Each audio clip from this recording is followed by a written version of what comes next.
जय श्री कृष्ण, जय राधे कृष्ण। आप सुन रहे हैं सत्य साईं बाबा द्वारा रचित गीता वाहिनी का अध्याय 4, चौथा अध्याय। बोलो जय सत्य साईं बाबा जी की जय। जय श्री कृष्ण। अर्जुन अब भी संदेह से घिरा था। उसने कहा, भगवान, आप कहते हैं कि शारीरिक परिवर्तन जागृत, स्वप्न और निद्रा अवस्थाओं की तरह ही है, लेकिन जब हम गहरी नींद से जागने पर भी अपने अनुभव नहीं भूलते, तब पूर्व जन्म के अनुभव मृत्यु नामक घटना के होते ही विस्मृत हो जाते हैं। कृष्ण ने उत्तर दिया कि सब अनुभवों को याद रखना शक्य नहीं होता, फिर भी कुछ अनुभव याद रह जाते हैं, क्योंकि आत्मा नित्य है, वाहन मात्र है ही तो बदलता रहता है। तब अर्जुन ने विषय बदला। यह विषय अर्जुन को ही नहीं और लोगों को भी व्याकुल करता है। इसीलिए कृष्ण ने कहा कि धीरस्थ ना मृत्य, जो धीर पुरुष हैं इस विषय के भ्रम में नहीं पड़ते। कृष्ण यह नहीं कहते कि अर्जुन को इससे भ्रमित नहीं होना चाहिए। वह तो सब अस्थिर मन वालों को शिक्षा देना चाहते थे। संदेह के उठते ही कृष्ण ने प्रत्येक संदेह का निवारण किया। उन्हें कहा, अर्जुन, इन तीन अवस्थाओं में से होकर जाते समय बुद्धि कुछ घटनाओं को अपनी पकड़ में रखती है, लेकिन शरीर की मृत अवस्था होने पर वह भी नष्ट हो जाती है और एक ही झटके में सब विस्मृत हो जाता है। स्मरण शक्ति बुद्धि ही की क्या है, आत्मा ही की नहीं। विचार करो कि अभी तुम निश्चित रूप से यह नहीं बता सकते कि अमुक दिन ठीक 10 वर्ष पूर्व कहाँ थे, लेकिन 10 वर्ष पूर्व तुम थी, इसमें कोई संशय नहीं। नहीं थे ऐसा नहीं कह सकते। तुम्हारे पूर्व जन्म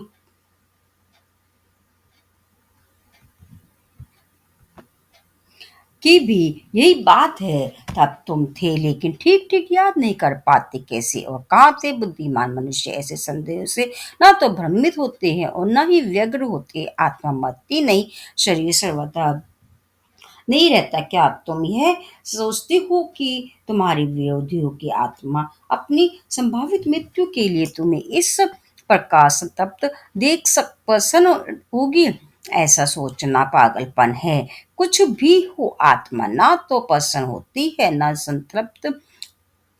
इंद्रियों को अपनी जगह रहने दो, इनसे डरने का कोई कारण नहीं। इंद्रियों का वस्तुओं से संपर्क होने पर ही आनंद और शोक की बाधाएं प्रसन्न होती हैं। जब तुम अपनी निंदा सुनते हो, तुम्हें तब भी तुम्हें क्रोध और दुख होता है। यदि तुम अपनी निंदा सुनो ही नहीं, तो तुम्हें ऐसी कोई व्याकुलता भी नहीं होगी। वस्तु के संपर्क में इंद्रियों का आना ही शोक और आनंद के युग्म का कारण है।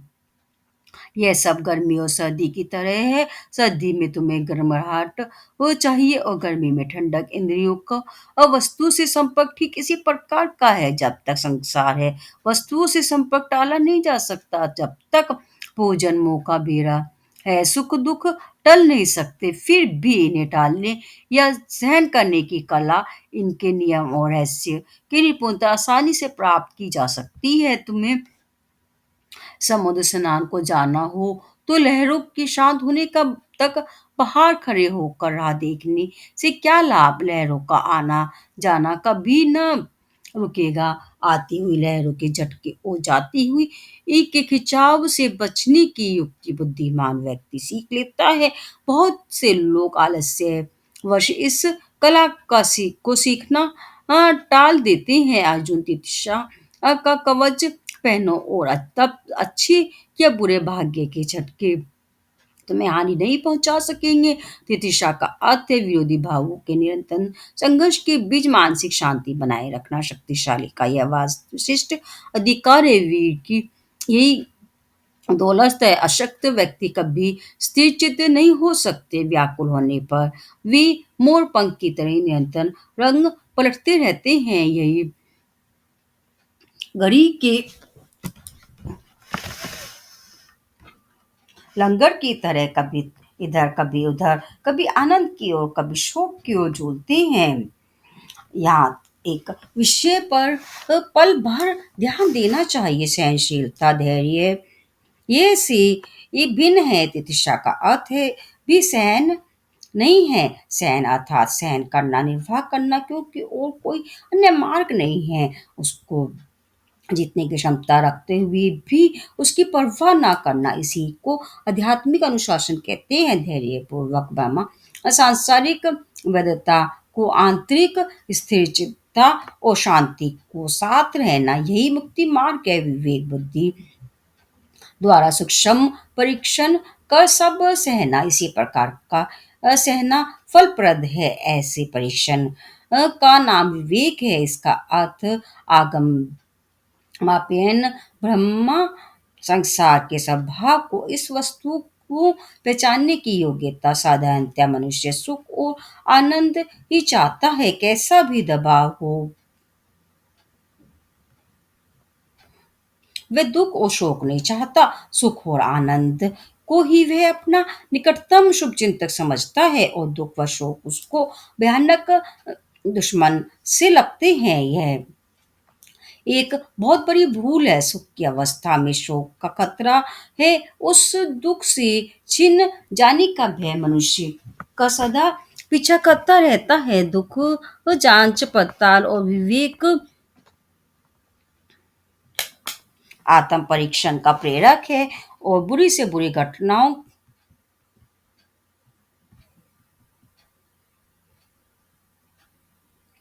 के होने का भय दिखाता है। वह तुम्हें आलस्य और अभिन्नता की निंद्रा से जगाता है। मनुष्य होने के नाते अपने कर्तव्य को सुखी मनुष्य भूल जाते हैं। सुख उससे अहंकार की ओर ले जाकर उससे अहंकार जन्य पाप करवाता है। दुख ही उसी सतर्क और तत्पर बनाता है। इसीलिए दुख ही सच्चा मित्र है। अच्छे कर्मों के लिए संचित मूलधन को सुख खर्च कर देता है, और हीन प्रवृत्तियों को उकसाता है। वास्तव में सच्चा दुश्मन यही है। मनुष्य को वास्तविकता का ज्ञान दुख ही दिलाता है। वह वही विचार शक्ति को विकसित कर आत्मोन्नति कराता है, नए व अमूल्य अनुभव देता है। सुख तो संक्षिप्त और दृढ़ बनाने वाले अनुभवों पर पर्दा डाल देता है। इसीलिए कष्ट और दुख को मित्र बनाना मानना चाहिए, कम से कम दुश्मन तो नहीं समझना चाहिए। शेष तो यही होगा कि सुख और दुख दोनों ही को भगवान का दिया हुआ उपहार ही समझना चाहिए। व्यक्ति के लिए मुक्ति का सबसे सरल मार्ग यही है। इसे न जानना ही मूल अज्ञान है। ऐसा अज्ञानी व्यक्ति अंधा है। वास्तव में सुख और दुख एक अंधे आदमी और एक आंखों वाले आदमी की तरह हैं। अंधी के साथ आंख वाले का भी स्वागत होता है, क्योंकि वह सर्वदा उसके साथ रहता है। इस प्रकार सुख और दुख भी अलग नहीं हो सकते। इनमें से एक का स्वागत और दूसरे का त्याग नहीं किया जा सकता। कष्ट से सुख का मूल्य बढ़ता है, दुख के बाद सुख आने पर प्रसन्नता बढ़ती है। अर्जुन को सब मदनद विरोधी अवस्थाओं की निरर्थकता का ज्ञान कराते हुए श्री कृष्ण ने इस प्रकार कहा। तब अर्जुन ने पूछा, माधव, आपकी सलाह मानकर आवश्यक तितिक्षा पुष्ट की भी जाए तो उससे क्या लाभ? केवल धैर्य और सहनशीलता ही तो प्राप्त होगी, लेकिन ऐसी प्राप्ति से क्या लाभ मिलेगा? किशन ने उत्तर में कहा, कुंती पुत्र वीर पुरुष दृढ़ रहकर तूफानी जीवन समुद्र की लहरों के उतार चढ़ाव से लेश मात्र भी विचलित नहीं होता। ममता भाव उसके स्वभाव का एक अंग होने से चाहे कैसा प्रलोभन हो या विघ्न आए, वे अपना संतुलन न खो मानसिक संशय के नियम का पालन करता है। भामा संसार के नित्य प्रत्यक्ष विद्यमानता से जो अप्रभावित रहता है, वही व्यक्ति बुद्धिमान है। उसी को धीर कहा जाता है। धीर का अर्थ है बुद्धि, जिसमें यह गुण है कि वही पूर्ण पुरुष है। पुरुष की पहचान वास्तव या मूछों से नहीं, वस्त्र या मूछों से नहीं होती। जो विनिंदात्मक जगत परे रहता है, वही पुरुष है। ऐसी पदवी पाने के लिए उसे ब्रह्मा शत्रुओं के बदले आंतरिक शत्रुओं पर विजय पानी चाहिए। सुख और दुख के इन युग्म शत्रुओं पर विजय पाना ही वीरता है। अच्छा, तुम्हारे मन में एक और संदेह उठा होगा। तुम अब भी पूछोगे, ऐसी विजय से क्या लाभ होगा? मैं तुम्हें विश्वास दिलाता हूँ कि इससे तुम्हें अमरता प्राप्त होगी। संसार की कोई भी वस्तु ऐसा परमानंद नहीं दे सकती। उनसे केवल आंशिक सुख मिल सकता है, लेकिन पूर्ण परमानंद नहीं। जब तुम सुख और दुख से परे उससे ऊंची अवस्था को प्राप्त करते हो, तब भी पूर्ण स्वतंत्र परमानंद का लाभ या आप पा सकते हो। तो अर्जुन, तुम पुरुषों में श्रेष्ठ हो, इसीलिए तुम्हें शुद्र अमरता का परम सुख पाने योग्य हो। ऐसा कहकर कृष्ण उसे पर आत्मा और अनात्मा के विज्ञान को समझाने लगे। उन्होंने उसे ऐसा उपदेश दिया जिससे इन दोनों के बीच का अंतर समझ में आ जाए। आत्मज्ञानी कर्म के परिणामों में बंधा नहीं होता। जो लोग आत्मा चैतन्य कर्म भावना या विचार से प्रभावित आत्मा रूप का बोध न रख सक कर्म करते हैं, वही कर्म फल में लिप्त रहते हैं। ज्ञानी एक कुशल तैराक की तरह सांसारिक कर्मों के सागर को वो निर्भयता से पार कर लेता है। तैरने की कला को सीख ए बिना ही यदि तुम समुद्र में जाओगे, तो तुम्हारी पानी में डूब कर निश्चित ही मृत्यु हो जाएगी। इससे पता चलता है कि कृष्ण ने अर्जुन को आत्मज्ञान की प्रधान विद्या क्यों सिखाई। आत्म किसी को आत्मा किसी को मारती नहीं है और ना वे स्वयं मरती है। जिनका यह विश्वास है कि यह मारती है या मरती है, उन्हें इसके स्वभाव का ज्ञान ही नहीं है। अर्जुन की आत्मा मारती नहीं है, विषम और द्रोण की आत्मा मरती नहीं है, कृष्ण की आत्मा उत्तेजना नहीं देती। यह सब कारण परिणाम विधेयता के रूप में है। आत्मा किसी की भी कर्म का कारण या परिणाम नहीं हो सकती। वह तो निर्विकार है, अपरिवर्तनशील है। रूपांतरण के 6 प्रकार हैं: उत्पत्ति, स्थिति, वृद्धि, ये परिवर्तनशील और लय। इनको षट विकार कहते हैं। जन्म या उत्पत्ति का अर्थ है कभी वह नहीं था और कुछ देर पश्चात है। जब वह है वो नहीं है हुआ, तब उसको मरण कहाँ गया। जिस वस्तु में चेतन है उसी का जन्म होता है, अचेतन का नहीं। लेकिन आत्मा निरवतम है, उसका जब जन्म ही नहीं तो वह मर कैसे सकती है, मरेगी भी कैसे? वह तो अजन्मा है और नित्य है।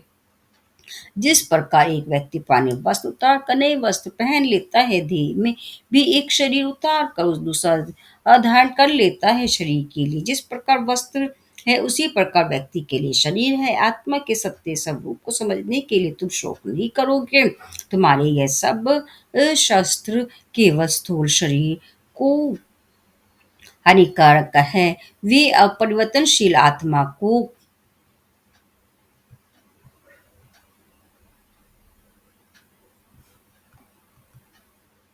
कोई हानि नहीं पहुंचा सकते। इस सत्य को समझो और शोक का त्याग करो। क्षत्रिय का मुख्य कर्तव्य धर्म का पक्ष लेकर अधर्म का नाश करना है। सोचो, कितने भाग्यशाली हो तुम। इस युद्ध क्षेत्र में भीष्म और अन्य कितने योग्य व्यक्ति तुम्हारे शत्रु है। एक समय इसी भीष्म ने अपने ब्राह्मण गुरु परशुराम से, जिन्होंने इसे सब कलाओं से में निपुण बनाया था, अपने क्षत्रिय धर्म के पालन के लिए युद्ध किया। और अब तुम एक कायर की तरह ऐसे पराक्रमी योद्धाओं के विरुद्ध शस्त्र उठाने में भी डरते हो।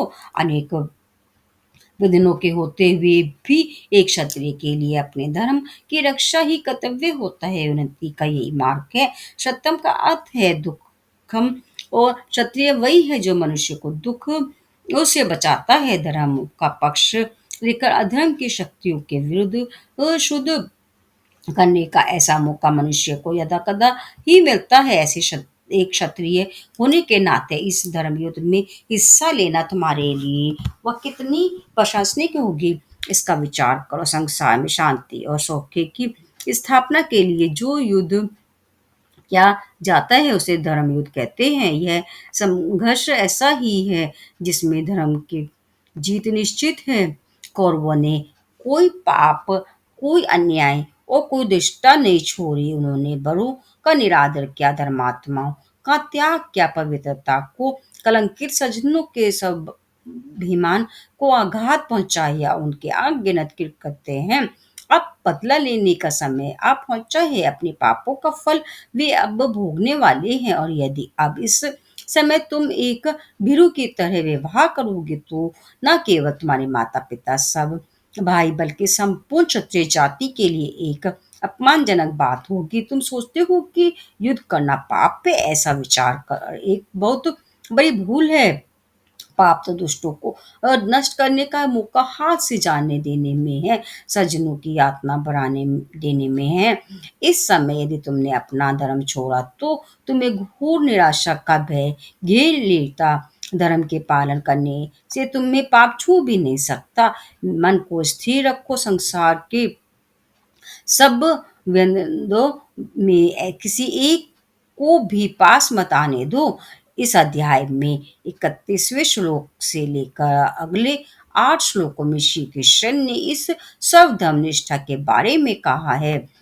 भाग्य अच्छा हो या बुरा, निश्चल मन से व्यक्ति को कार्य करते रहना चाहिए। 27वें श्लोक में कृष्ण की यही शिक्षा है। 39वां श्लोक विषय परिवर्तन श्लोक है, क्योंकि संहिता सांख्य मैंने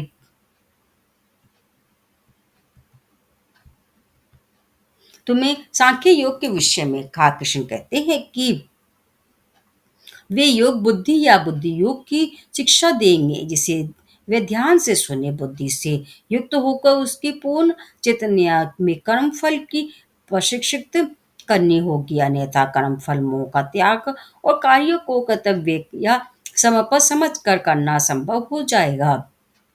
ऐसी शुद्ध बुद्धि का नाम योग बुद्धि है। इसको पुष्ट कर अपने को कर्म के बंधनों से मुक्त करो। सत्य तो यह है कि तुम कर्म से ऊंचे और परे हो।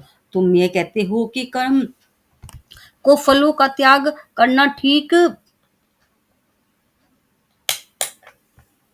है, इससे तो मैं कर्म ही नहीं करूँगा, लेकिन यह असंभव बात है। कर्म करना अनिवार्य है। कर्म ना कोई कार्य तो करना ही होता है। एक क्षण के लिए कोई अपने को कर्म से रहित नहीं कर पाता, ना ही कशिश शनमपि। गीता के 3 अध्याय में कृष्ण ने कहा है, अर्जुन, प्रत्येक कार्य या कर्म का आरंभ और अंत होता है, लेकिन निष्काम कर्म आरंभ व अंत रहित है। दोनों में यही भेद है।